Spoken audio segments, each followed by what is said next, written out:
Yan, video po for record keeping lang.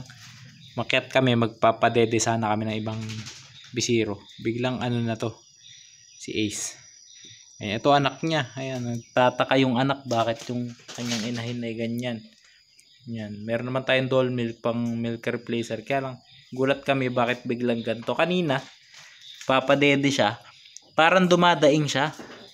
Yan, pero maayos naman siya nagpapadede, pero para siyang dumadaing na may iniinda. So iniisip ko kanina, yung pagpapadede ng anak, yan parang masakit siguro. Pero wala, nung pag-akit namin nagulat kami biglang nakita ni Teacher Rhea na na ganito na siya. Yan, so hindi pwede ang kanyang karne. Tsaka ano ba to? Parang lumabas eh. Hindi natin alam kung napaihi o ano. Tapos may ganito. Normal lang yung dugo yung lumabas, pero itong puti, hindi ko alam. After 2 weeks dapat ganun. Okay, so yan yung mga nakita natin sa loob ng kanilang goat house. Nire-record ko lang para syempre backup. At hindi natin pwedeng i-consume ng ganito. Ayan, so i-play natin uli siya. Isasabihin natin for insurance.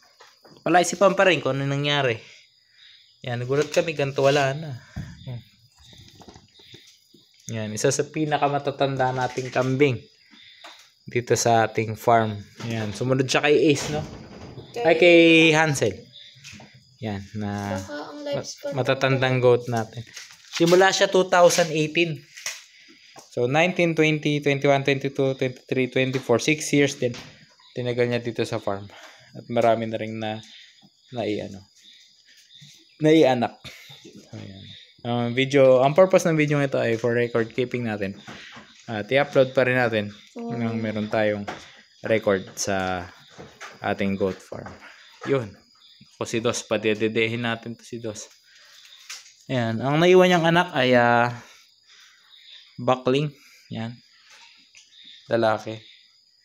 So, ibabaon natin si si Ace. Yun. So, tapusin natin mga task. At ilagay natin siya sa kanyang pagbabawanan. Masyado pa mababaw kaya nilalima ko pa ng konti. Wow. Tingin ko makakambing mga anak na ton si Guinevere. Sumisipa na yung instinct niya eh. Oh. Kaya nyo, pag nakita ng bisiro, ganyan yung reaction niya. Akala niya anak niya.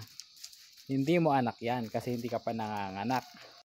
Itong kambing na to na si Guinevere ay sa tingin ko, yung sinisilip niya sa loob ng bahay kambing anak talaga niya yon na napahiwalay sa kanya at napasama dun sa ating malaking kambing na si Mama Brown.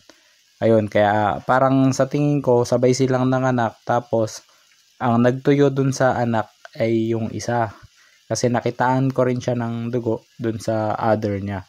Kaya naman malakas talaga yung kutob ko na anak niya yung isa dun. Tapos pag pinapagkumpara ko yung bisiro, parang mas mataas ang lahi talaga nung isa na si Cookies and Cream na kulay kesa dun kay Choco. Kaya ang lakas ng kutob ko na anak talaga yun ni Guinevere. Tapos pag tinignan nyo yung markings nila, makikita nyo na parehas yun tiyan. Yun, yung makikita nyo naman kasi yan sa mga kulay ng kambing. Kaya naisip ko, si Guinevere na lang yung gawin na inahin. O gawin natin pangpalit na inahin doon sa naiwang kambing ni Ace. Salamat sa pag-ampon. Yan. Kanyang kunyaring mama. Siya na mama niya ngayon. Isang di alam ko nasan yung anak at isang nawala ng nanay. Ay ako. Dali. Tanggap ka na o tinatawag ka na nga eh. Dali. Tanggap ka na ni Gwen. Tinatawag ka na. Dali. Doon, punta kay mama.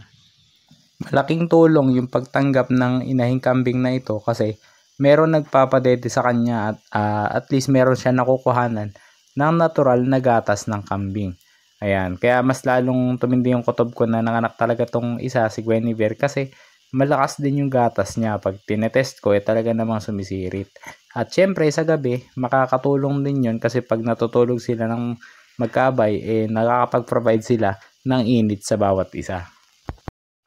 Kapansin-pansin din kasi yung pagiging payat niya kumpara sa iba nating mga bisiro sa kadahilan ng yung nanay niya mahina na nga at yun nga ay namatay pa. So marahil nung nagpapadede yung nanay niya, talagang mahina na yung gatas nito. Kaya naman bukod sa gatas ng inahin, susuportahan dati ng Dole milk upang hindi siya kapusin.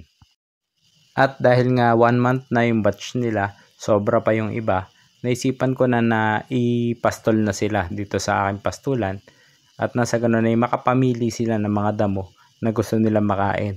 Kailangan syempre lamang pa rin yung gatas dahil maliliit pa sila. Pero malaking tulong yung mga damong makakain nila dito.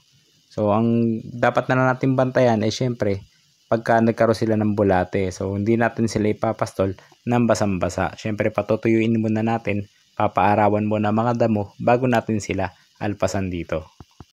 Nakahanda na rin syempre at nakaschedule na rin ang ating pagpupurga sa kanila para mapangalagaan syempre ang kalusugan ng ating mga kambing. Sa nangyaring ito sa kambingan, malaking tulong na rin ang may stock tayo na Dole milk o milk replacer para naman meron tayong pang-alalay sa ating mga alaga. Malaking bagay na rin na maganda-ganda yung panahon, hindi umuulan ng sunod-sunod na araw. Dahil kung ganun na mangyayari, mapipilitan talaga ako magkumpay dahil wala pa akong ibang reserbang pagkain tulad ng silage.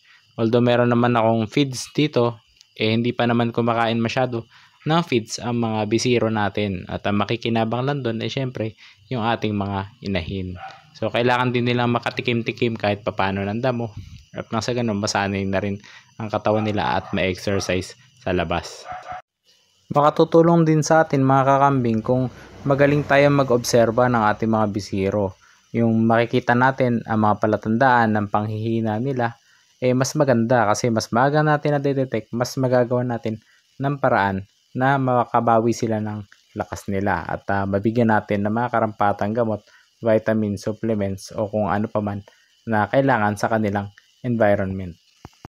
Pasyalan nyo rin yung nakaraan kong video na in-upload ko nung nakarang Wednesday upang makita nyo yung kaibahan ng masiglang kambing, yung mga malilikot na kambing, compared dun sa mga matatamlay na kambing. So bali dun sa video yun, isa lang naman yung matamlay natin at yung iba masisigla. Yung iba naman talagang mga maaamo lang talaga. Pero doon pa lang sa video na yun, makikita nyo na kung sino yung dapat nyong gamutin. So baybayan nyo pala mga susunod ko pang videos kasi papakita ko sa inyo muli ang mga struggle natin magkakambing tuwing tag-ulan. At talaga namang napakarami nating hinarap ngayong tag-ulan na to. At syempre, patuloy pa rin tayo nag-a-adjust sa panahon. At masaya naman tayo sa nagiging resulta ng ating pagkakambing. Dahil patuloy tayo nag-i-improve at patuloy pa tayong natututo. Kaya huwag kalimutan mag-subscribe sa ating channel na Teacher Farmer Ali sa YouTube at Facebook page na Kambingan ni Ali Boy. Kita-kits tayo sa susunod. Bye-bye!